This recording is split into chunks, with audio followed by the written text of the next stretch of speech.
Hey, what up, y'all? Hey, check it out, right?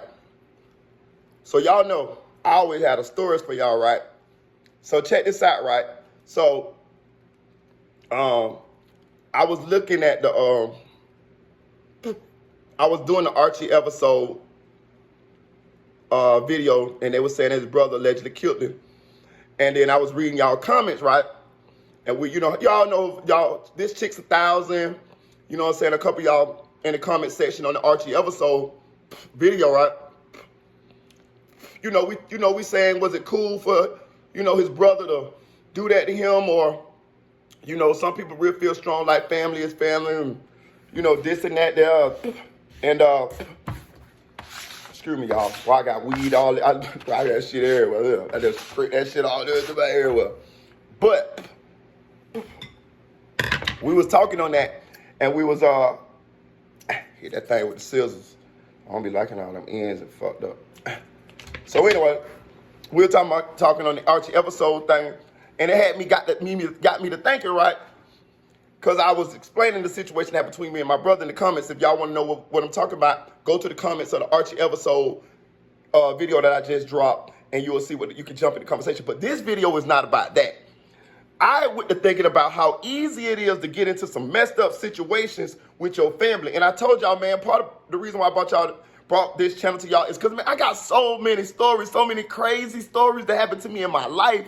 And I just wanted to share them with the world. Like I said, we don't know how much time we got left. So I want to share them with the world. I want to share them with people so these stories can live on their own. Because these shits be crazy.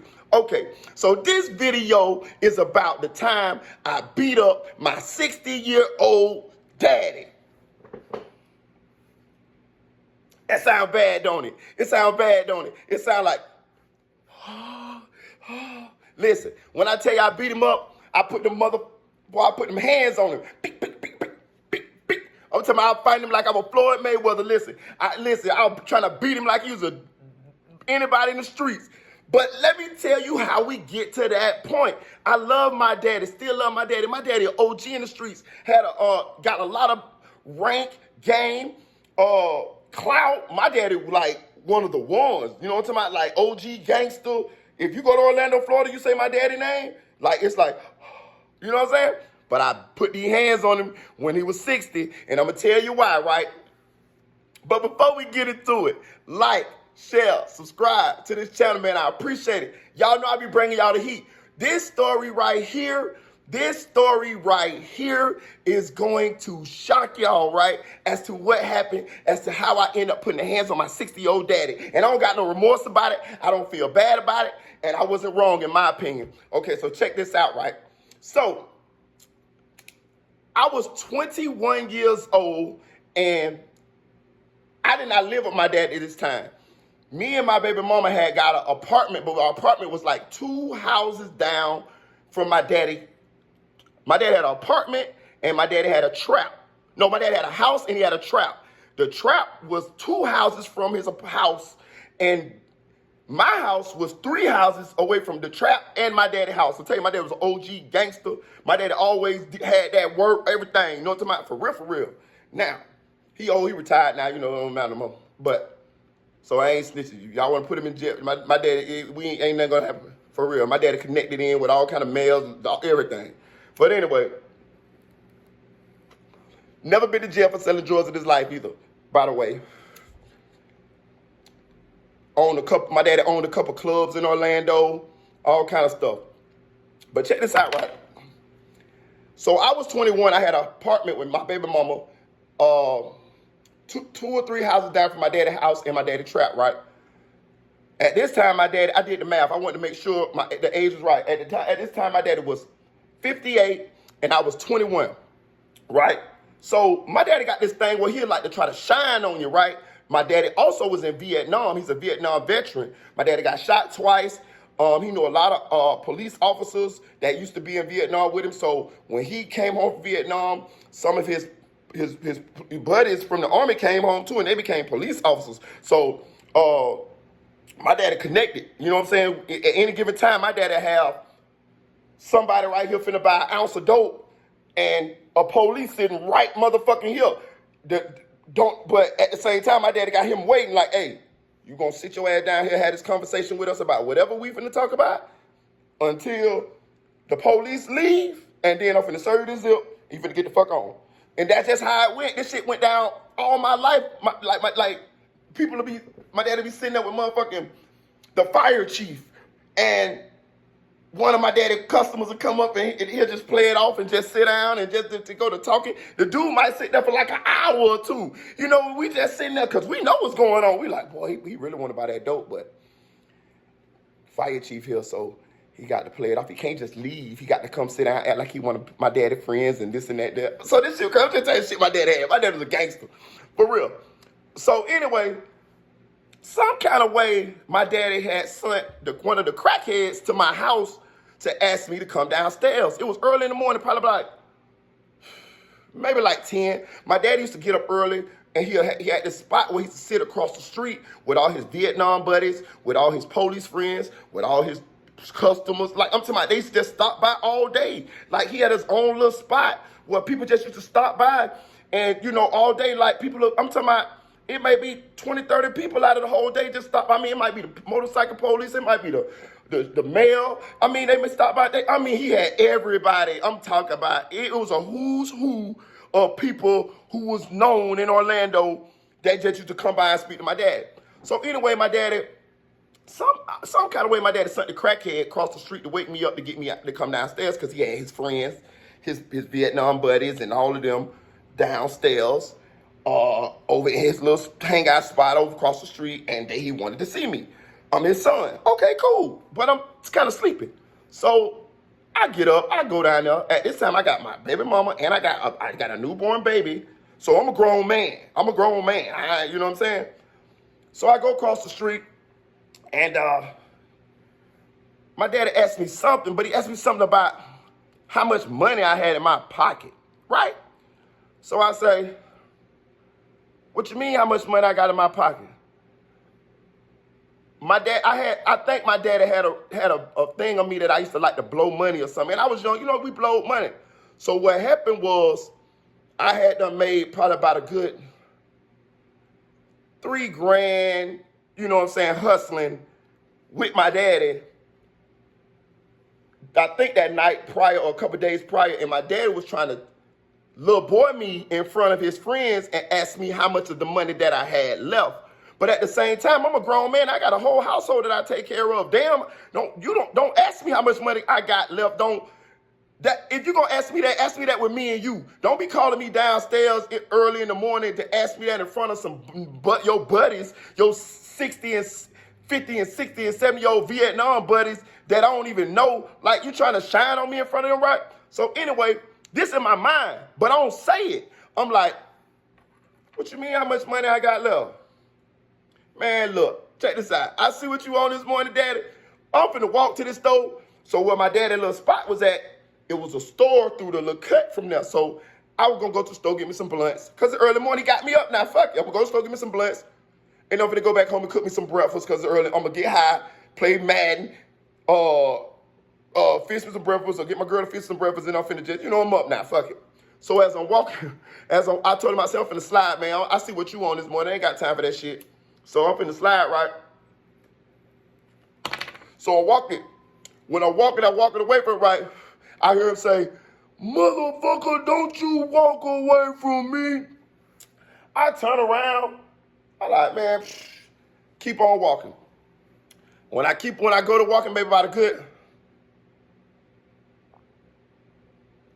20 seconds after that, I hear, oh. I hear my daddy wife screaming. I heard the people who was sitting under there, his little Vietnam buddy saying, hey, don't do it, hey. So I don't know what the hell going on. So when I turn around, I see my daddy. He got a long-ass rifle. This rifle like a Daniel Boone rifle. I didn't even know the nigga had a rifle. Never seen a nigga with a gun since I was like 10. This time I'm 21. I never knew the nigga had no gun. Listen, so I see him with the gun. Motherfucker, who you think you talking to? That's what he's saying. Hey, so listen, I'm froze now. I'm about a good probably 100 feet away from him. But I'm froze because I'm thinking real quick. I'm like, boy, my daddy's in Vietnam. He got all these people out here. Boy, this motherfucker might just snap because he done went and got a gun for that little bullshit. So I don't know. He might be back in Vietnam. He might be on Shutter Island. I don't know what the fuck going on. You know what I'm saying? So my mind say run, but then my mind say no. If you run, he gonna shoot you because he gonna go back to Vietnam. He gonna go back to Platoon. He gonna go back to Forrest Gump and motherfucking in Vietnam and shit, you know what I'm saying? So I was like, oh no, I ain't finna run. So I just froze up, y'all. I did like this. So when I froze up, he started coming to me, coming close with me with the gun, right? So I'm just froze, I swear. I'm like, you know what I'm saying? I'm froze. He coming with that bitch, coming in. Bro, I swear he ran all the way up with that bitch like he was in Vietnam. He swinging that bitch like this. When he swung, when he got close to me, I just did like this because I'm thinking, boy, he finna put that bitch, he finna shoot me. He did like this, and he turned that bitch around. And he did like this. And when he did like this, he swung and hit me with the gun. Bam! When he hit me with the gun, he hit me right here. Listen, y'all. When he hit me with the gun, that bitch did like this. That bitch say, that bitch disintegrated. Listen, I swear to God, when he hit me with the gun, that bitch broke in like 3 pieces. Woo! Why the fuck did that gun break in 3 pieces? Listen, it was like slow motion.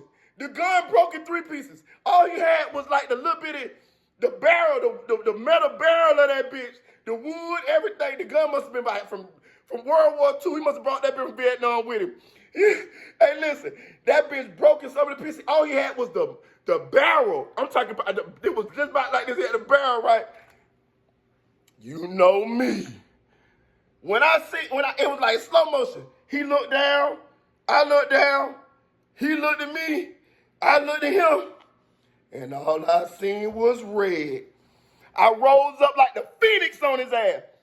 Bing, bing, bing, bing, bing, bing, bing, bing, bing, bing, bing, bing, bing, bing. Hey, when I hit him, bro, when I was hitting him, I seen his eyes get this big like this here. He saw all his years of respect and fear and clout that he had over me just float up with his soul. And I was like this. I was like, Vin Diesel on, what it is, ready? You keep what you kill. Boy, listen, I had the title. I was like, He-Man, I got the power. Bitch, it was like Highlander on that motherfucker. There can be only one. There can be only one. Hey, for real though. But listen, so this shit was funny to me after it happened, all right. So my brother run, the same brother I put the 25 on, he run, he get in between us, he break us up, you know what I'm saying, take my dad in the house, you know what I'm saying, I go across the street, by the time my baby mom knew, everybody like, all that bullshit, we in the hood. So they done broke us up. So I go home or whatever. So I think I stay in the house, you know, play video game, whatever. You know, he's still across the street, he mad, whatever. But later on that evening, I come outside, you know, he's still across the street. You know, I go across the street, you know, we don't even say nothing. Like, he don't never say, oh, that's fucked up what you did. Or I don't never say, oh, that's fucked up what you did. We just moved on like nothing never happened, you know. He never tried to put his hands on me again. I didn't like to have to take that course of action, but it was just like, man, he put a gun on me, he hit me with that bitch. What if that bitch would have went off? Why did he go get a gun for that little bullshit? I don't know, but what I'm saying is, I don't feel guilty about putting these hands on him for that situation, but I wish he wouldn't have never went and got that gun, so I wouldn't have never had to fight my daddy, so my daddy wouldn't have never had to know that I could beat his motherfucking ass. You know what I'm saying? Because I'm a respectable son. I still respect him now. I never pull rank on him, even now. But if you tell me to go do something, I'm going to do it. If you tell me to bring him something, I'm going to go bring it to him. If you tell me, hey, wash them dishes, I'm going to wash them dishes, even now. But it was just that situation where he tried me, and hey, so we triple teamed on him, putting them Fifth Ward beans on him. You know what I'm saying? Oh, no, I'm just telling y'all. But listen, if y'all like that's a true story that really happened with me and my daddy. I got some more stories for y'all, man, but I was just thinking about the situation with Archie episode, and I just wanted to bring that story to you because it just was tickling me. It was just funny to me that this happened to my daddy, me and my daddy, man. And yeah, I put these motherfucking hands on them. But like, share, subscribe, comment to the channel. Cheer.